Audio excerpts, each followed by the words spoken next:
So meron pong solar, battery, house, then grid. Solar, battery, house, grid. So yun po yung display niya. Kung gusto nyo makita yung details, voltage ng panel, power, current, makikita nyo. Nung unang string, yung pala pinuksan yung solar. So may power from solar, madidetect na. Ayan. So solar, nagcha-charge kay battery. May pumapasok po na to 2.50 kilowatts. Ayan, pupunta po kay battery. So nagcha-charge si battery, so flow. So ayan. So battery details, house details, then grid details. Then settings. So una, ang binabago po kay battery settings.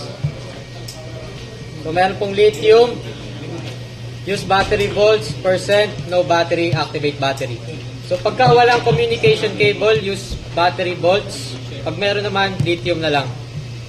So battery capacity, kung ilan capacity ng battery, kung 100 ampere hour, 100 ampere hour. Ito po yung sinasabi ko po na charging and discharging. Pwede po baguhin yan na mas mababa nga or mas mataas pa. Hanggat maaari 100 amps na lang for charging and discharging from battery. Then check system work mode. Ito na po yung settings for CT.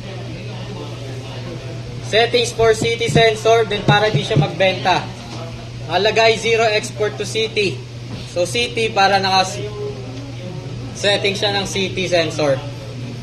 Solar cell, i-on lang yan kung gusto magbenta. Kung ayaw nyo magbenta, off lang. So di na kailangan. So on and off lang tong naka-check na to, solar cell. Then max cell power.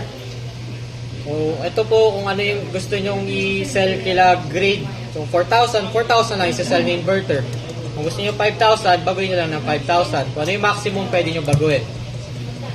Pero kung naka-off naman yung solar cell nyo, hindi pa rin siya magbebenta. As long as naka-off yung solar cell, hindi siya magbebenta. Then energy pattern, meron pong battery first, then load first. So may energy pattern po si battery first and load first. Ang gagawin po ni inverter, pag naka-battery first, i-charge po muna si battery bago siya magbigay sa load. Kung load first naman, ibibigay po muna yung solar power kay loads. Kung ano yung di kailangan ni loads, pupunta po kay battery. Kung may net metering, ang di na kailangan ni battery, pag full charge na, benta na. So wala, tatapon, i-dissipated as heat na lang yung extra energy. So yan. So system work mode. So usually yan lang po yung mga binabago.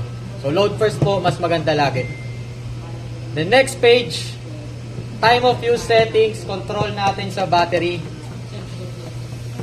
So 1 to 6, 6 to 9, naka 24 hours format siya, 9 to 13, 13 to 17, 7 to 21, 21 to 1. So ibig sabihin po, so pwede natin itong baguhin percentage. Let's say sa umaga, 6 to 9, gagawin natin 100% para hindi gamitin.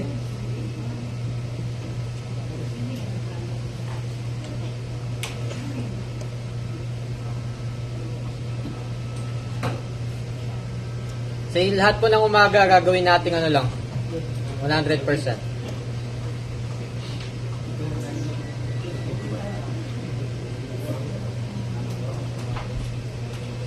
So, ibig sabihin, 6 to 9, cha-charge si battery hanggang 100%. 9 to 13 or 1 p.m. 100%. 13 to 17, 5 p.m. 100%. Then 5 p.m. to 21 to 9, 9 to 1, 1 to 6, di-discharge si battery hanggang 35%. Pag umabot sa 35 or kung anong percentage na nilagay nyo dito, cut off na, mapupunta na po yung supply kay grid. Then check. Yun na po yung settings kay system work mode. Isa pa, last, kay grid settings, kailangan naka 230 volts, 60 Hz, single phase. So yun lang po yung babaguhin kay grid settings. 240 hindi pwede. 230 lang talaga. 230 po. Pero naglalaro na din po siya sa 240. Ano naman na po niya. 60 Hz na siya. Apo. Then, check lang.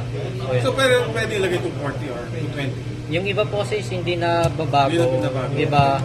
Minsan po itong general standard. nagiging ano siya Philippines. Okay. Madidetect niya. So, yun lang po sa monitoring. Ay, sa settings po ng inverter. Battery. So, ito lang halos. System work mode. So, ito lang. Zero export to city. Load first. Energy pattern. Solar cell. Pang net metering o ayaw. Wag isi-check. Time of use. Schedule ng battery. Check.